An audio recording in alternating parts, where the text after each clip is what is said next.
So in trying to figure out where to publish, it's important for HDR students and everyone to think about a range of kinds of factors. The first one I always encourage is to think about who your audience is. You don't want to be writing and have no one read it.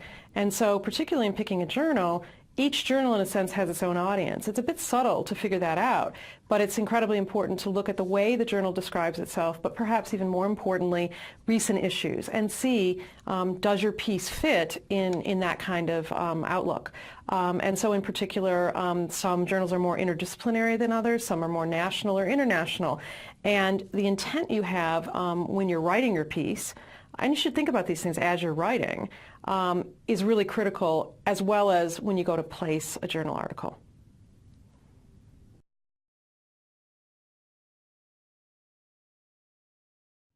A second factor then we like to think about is who are you in dialogue with. The easiest way to figure this out is once you have the piece written, look at your references, look at who you seem to be either responding to or who you're agreeing with but supplementing or building on. That gives you a hint as to which journals will be a really good place to publish your work. Often journals are interested in responses to previous work. It gives you sort of a sense of being in this dialogue with the broader community or people in your field around the issues that you want to present. The second thing then is to actually look at the journals in which these things have been published in more detail. Sometimes you come up with a venue that you perhaps might not have thought of because it's not a usual place in your field, or again, it might be interdisciplinary, but it's really important to think of your work as part of a broader dialogue. It's more likely to get published that way.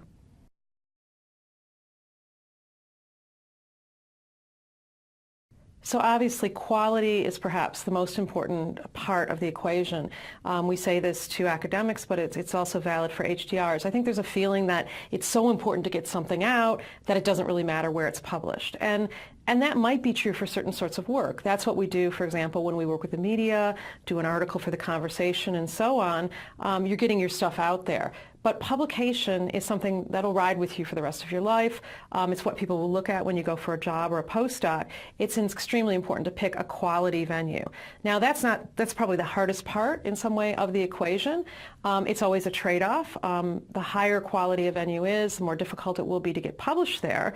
But that's fine. I think particularly when you're an HDR, it is pretty critical to aim high. You have time to do rewrites and respond to reviews, and it's an important part of that kind of process. So how do you find one that's quality? Again, at a minimum, it has to be peer review. A second sort of guideline is to look at the ARC's list of ERA-eligible journals. There's a new one coming out for 2018. And to make sure that it's on that list. That list guarantees that it's been peer review, but also that it's recognized nationally as a journal that is peer review. You're still not actually then into quality factors. And in the faculty, we have a range of kind of ways of measuring that. Professional associations sometimes have their own lists, and that's worth consulting. Ask your supervisor. But more generally, there are sort of factors that weigh into considering how high quality they are. It includes how many things they accept and how many things they turn away, how long the journal's been around, how much people read it, which is tricky in arts fields because those are primarily peer review, but citations and impact factors are another mark that you might look to. So all of these things, including going back to looking at who cites the journals, how much are they in dialogue with each other, will give you a hint as to what is the very highest quality. I would always sort of recommend, as I said, aiming high. You can then get some feedback and perhaps then back it off to something that's, good quality, but not, the journal that you want to get in at some point in your career.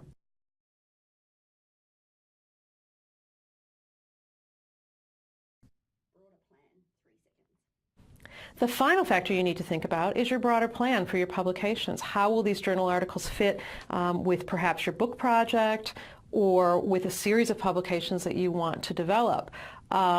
You need to think about if you submit to this journal now, will you want to go somewhere else then for the next article? And in general, you should have a research plan in the backdrop in parallel to your thesis plan.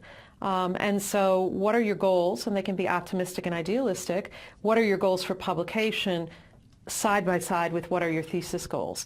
And that'll include this kind of staging of knowing that you have something that really might be critical and important, and therefore that's the one you want to aim to a very highly read international journal, one that perhaps has more local import, makes important points, but isn't of that international kind of focus, and so on. There's no rule against sending more than one thing to the same journal. Some journals actually encourage this.